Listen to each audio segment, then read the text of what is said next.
Hello all, welcome again. This is J1939 frequently asked questions session FAQs. Please subscribe to our channel if you did not subscribe. And before getting into FAQs, just have a look at overview of J1939 API block. Okay. Our first question, what is SAE J1939? The Society of Automotive Engineers SAE developed the J1939 standard to be the preferred CAN for equipment used in industries ranging from agriculture, construction and fire or rescue to forestry materials handling as well as on and off highway vehicles. It is high level protocol that defines how communication between nodes or modules occurs on the bus. The J1939 network is a specific communication supporting specific sets of application and a specific industry rather than being generalized. So next question is, what kind of messages are sent on J1939? Any ECU, that is electronic control unit, using J1939 is permitted to transmit a message on the network when the bus is idle. Every message includes a 29-bit identifier which defines the message priority. What data is contained within the 8-byte data array that follows the identifier and which ECU sent the message. Right. So, what is a PGN? Parameter group number. A PGN is a part of the 29-bit identifier sent with every message. The PGN is a combination of reserved bits, always 0. The data bit, currently only 1, 0 or 1 is reserved for future use. The PDU format, that is PF, and PDU specific, that is PS.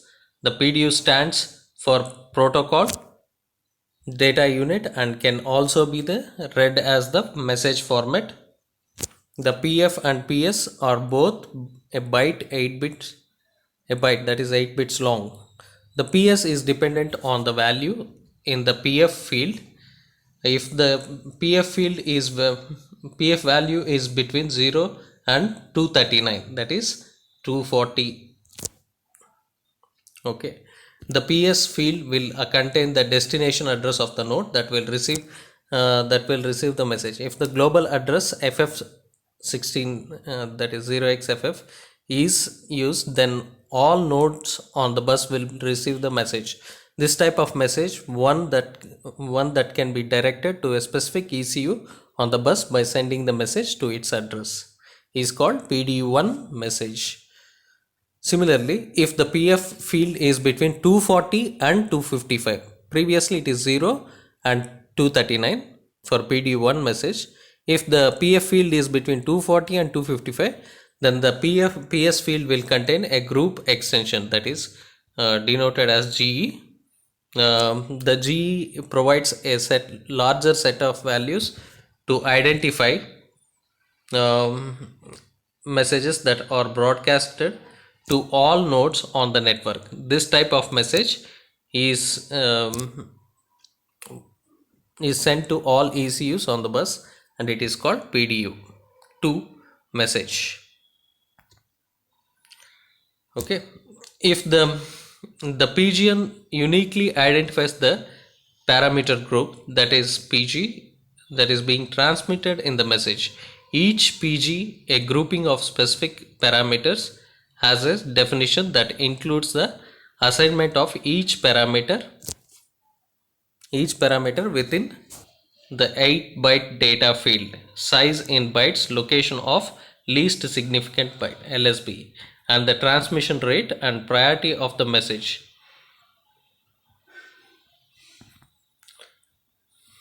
The structure of PGN permits a total of up to 8672 different parameter groups to be defined per page. Okay. When an ECU receives a message, it uses the PGN in the identifier to recognize the type of data that was sent in the message.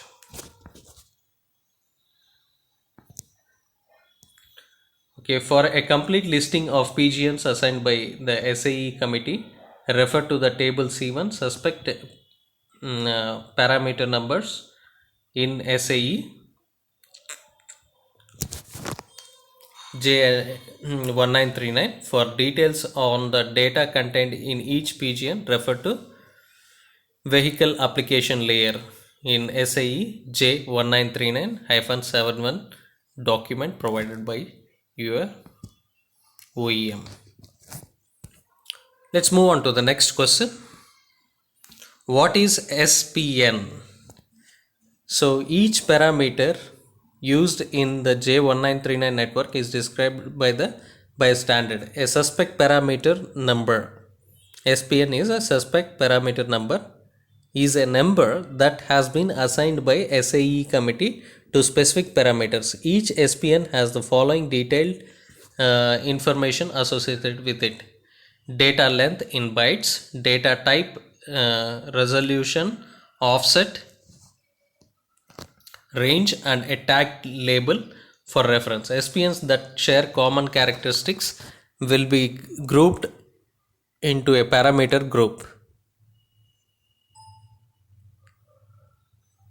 There is PG and will be transmitted to the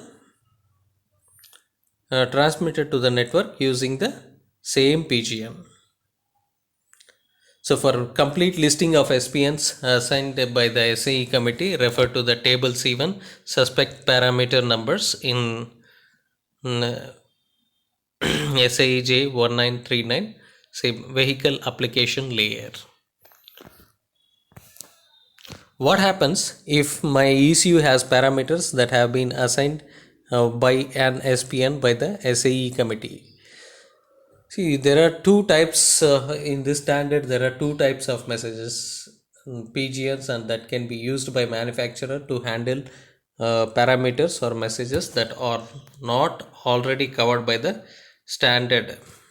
The proprietary APGN with 00EF0016 is a PD1 message and is used when where the manufacturer wants to direct the message to a specific destination node. How the data field of this message is used is up to each manufacturer. Alternatively, proprietary PGNs here given the range 00FF0016 to 00FFFF are PDU2 messages, allowing the manufacturer to define the G fields as they desire. The data length and how the data fields of these messages are used are up to each manufacturer. Two manufacturers may use the same GE value, and the receivers of the information would have to differentiate between the two manufacturers. That's how we differentiate between two manufacturers. For more information about proprietary A and proprietary B messages, refer to SAE J1939-21 data link layer here. Okay. So let's move on to the next question. What happens if I have to send more than 8 bytes of data? This standard has defined a method of communicating more than 8 bytes of data by sending the data in packets as specified in the TP, that is Transport Protocol. There are two types of TP, one for broadcasting the data and the other is for sending it to a specific address, right? A broadcast announcement message, that is BAM, is received by all ECUs on network and they do not have to send any message back to the originator in order for the BAM session to proceed. In a BAM session, the transmitting module simply sends the data packets one after the one after another to at a predefined rate. A specific TP, however, it directed at a particular address, the ECU at that address must respond to the command sent by the transmitting module in order for the TP session to proceed. To begin a session, the originator sends a request to send, that is RTS signal, and then the responder sends a clear to send, that is CTS. For this reason, this type of TP is called an RTS or CTS session. Either the originator or responder can abort an RTS or CTS session at any time. Okay, it is not mandatory for all J1939 ECUs to support TP session. If however the module doesn't support TP, it must be able to at a minimum support on one BAM and one RTS or CTS session concurrently from the same source address. It can only originate one destination specific connection with a given destination at a time, but an ECU might be able to support simultaneous CTS or RTS session with different addresses. Check with the manufacturer whether or not a node can support multiple simultaneous TP sessions, RTS or CTS and or BAM. For more information, refer to the data link layer of J1939-21.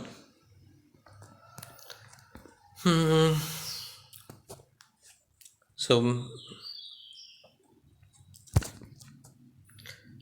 how are diagnostics supported? A diagnostic message DM may be sent and or received by an ECU. If the ECU supports diagnostic messaging, each type of potential fault in the module will have associated with it a diagnostic trouble code, that is DTC. We discussed in our previous videos. For reference, you can check back to our previous videos in J1939 playlist. A DTC is a combination of 4 independent fields: the suspect parameter number, SPN of the channel, or feature that can have faults, a failure mode identifier, that is FMI of the specific fault, the occurrence count, that is OC of the SPN or FMI combination, and the SPN conversion method CM, which tells the receiving mode how to interpret the SPN. Together, the SPN, FMI, OC and CM form a number that a diagnostic tool can use to understand the failure that is being reported. When an ECU detects a fault, it will send an active diagnostic trouble code DTC DM1 message. The DM1 message sent by the ECU will also contain the status lamps of the module. While the fault is still present, the EC will continue to broadcast DM1 message to the network every second. When the fault clears, ECU will send a final DM1 message showing that there are no further faults present. If multiple faults are present simultaneously, the ECU will send all the active faults in a single DM1 by using the broadcast announcement message, that is BAM, in a transport protocol session. Refer to the products datasheet to see if it will send a DM1 and what types of DTCs it supports. Okay, an ECU on the bus may respond on the data in the DM1, or diagnostic tool may be connected to the network to show an operator all the active faults on the network. Refer to the products datasheet to see if and how it will respond to a DM1. There are lots of other features for diagnostics, such as retrieval of information from a log by a request, a DM2 previously active DTCs which are supported by J1939 standard. For more information, check with the J1939-73 SAE J1931-73 diagnostics. Okay, so I hope I have given a detailed information about the stuff. Let's move on to the next question. What is name and why it is important? NAME. I hope you remember on our tutorial sessions we spoke about this. Anyways, I will revise it. Why is it important? NAME is comprised of fields such as arbitrary, address capable, industry group, vehicle system instance, vehicle system, reserved bit, function, function instance, ECU, ECU instance, manufacturer code, and IFR, manufacturer code and identify number. Every ECU on a J1939 network has an exclusive combination of the fields which results in a unique name for each module. The name is not only used to identify the module to other nodes on the bus, but it is used in network management. The combination of the name field will form a number, and the lower numeric value of names have a highest priority if more than one node on the network attempt to claim the same address. They will arbitrate for the address, and the module will with higher priority name will be able to claim the address. For more information, check for network management in SAE J1939-81 standard document. With this, I'm concluding the first set of FAQs. Stay tuned or subscribe to us. Click a bell icon for more personalized notifications for you. Thank you.